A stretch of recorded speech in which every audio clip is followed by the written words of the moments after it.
നമ്മുടെ സ്ഥിരം സ്ഥലത്ത് നമ്മൾ എത്തിയിരിക്കുകയാണ്. ഇപ്പം വെള്ളമൊക്കെ പൊങ്ങി തുടങ്ങിയതുകൊണ്ട് മഴയൊക്കെ ആയതുകൊണ്ട് വെള്ളമൊക്കെ നന്നായിട്ട് പൊങ്ങി തുടങ്ങിയിട്ടുണ്ട്.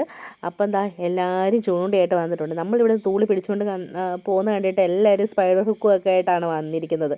കണ്ടോ, നിരത്തി ചൂണ്ട വെച്ചിരിക്കുന്നത് കണ്ടോ.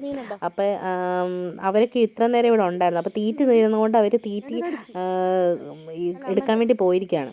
അപ്പോൾ ആ സമയത്ത് നമ്മളെല്ലാം ഏൽപ്പിച്ചിട്ടാണ് ഇരുന്നത്. ഇന്ന് നമുക്ക് ആകെ കിട്ടിയത് ഈ ഒരു പരലിനെ മാത്രമാണ്. അത് ആ സാധാ ചൂണ്ടയിൽ കിട്ടിയത്. നമ്മൾ സ്പൈഡർ ഹുക്ക് ഇട്ടെങ്കിൽ ഭയങ്കര ഇതായതുകൊണ്ട് ഒഴുക്കൊക്കെ ആയതുകൊണ്ട് അവിടെ ഇവിടെ ഉടക്കിയൊക്കെ തന്നെ പോകുമായിരുന്നു. തീറ്റി പോലും തീരുന്നില്ലായിരുന്നു. അങ്ങനെയാണ് നമുക്ക് കിട്ടിക്കൊണ്ടത്. പിന്നെ നമ്മുടെ സ്ഥിരം ചേട്ടൻ വന്നിട്ടുണ്ട്, ചെത്താൻ പോകുന്ന ചേട്ടൻ വന്നിട്ട് ആ വലക്കാർക്കൊക്കെ മീൻ കിട്ടുന്നത്, ചൂണ്ടക്കാർക്കൊന്നും മീൻ കിട്ടുന്നില്ലെന്നൊക്കെ പറയുമായിരുന്നു. അപ്പം അതാണ്ട് പപ്പ അത് കഴിഞ്ഞപ്പോഴേക്കും വലയും കൊണ്ടും വന്ന്.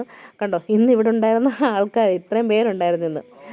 പിന്നെ അപ്പോൾ ആ സമയം പപ്പ വലയും കൊണ്ട് വന്ന് വല കൊണ്ട് വീശുകൊണ്ടാണ് ഇന്ന് നമുക്ക് കറിക്കുള്ള മീനാണേലും കിട്ടിയത്.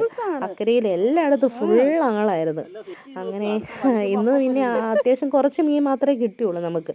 അത് ചൂണ്ടയ്ക്കകത്ത് കിട്ടിയതല്ല, വല വീശുകൊണ്ട് മാത്രമാണ് കിട്ടിയത്. പപ്പ നമ്മുടെ മാനം കാത്ത്.